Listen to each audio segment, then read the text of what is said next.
నీకు ఈశ్వరుడు ఎప్పుడు ఏమిచ్చాడో దానికి తృప్తి పడు. ఆ తృప్తికి కారణం ఉండక్కర్లేదు. ఆకలి సరిగ్గా లేదని 1000 రూపాయల మందులు వేసుకుని ఏడుస్తున్న వాళ్ళు కోట్ల మంది ఉన్నారు. వేల పట్టున ఆకలేస్తోంది, సంతోషించు.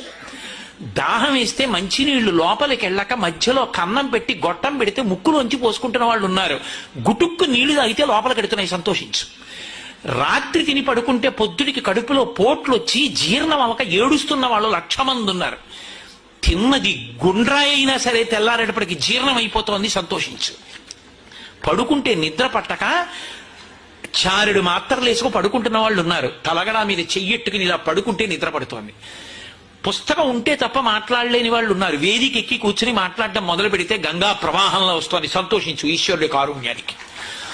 కొంతమంది కూర్చోలేని వాళ్ళు ఉన్నారు, కూర్చుంటున్నావు. నడవలేని వాళ్ళు ఉన్నారు, నడుస్తున్నావు. చూడలేని వాళ్ళు ఉన్నారు, చూస్తున్నావు. వినలేని వాళ్ళు ఉన్నారు, వింటున్నావు. ఈశ్వరుడు నీకు ఇచ్చిన దానికి ప్రతి క్షణం తృప్తితో ఓలలాడిపోవాలి. ఎన్ని మాటలు కృతజ్ఞత చెప్తావు.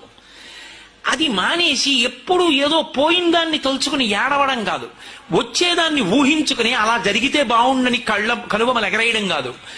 ఇప్పుడు ఇక్కడ నీకు ఈశ్వరుడు వర్తమానంలో ఏమిచ్చాడో దానితో తృప్తిగా ఉండడం అలవాటైతే వాణ్ణి మించిన భాగ్యవంతుడు లేడు. అదే ధర్మం.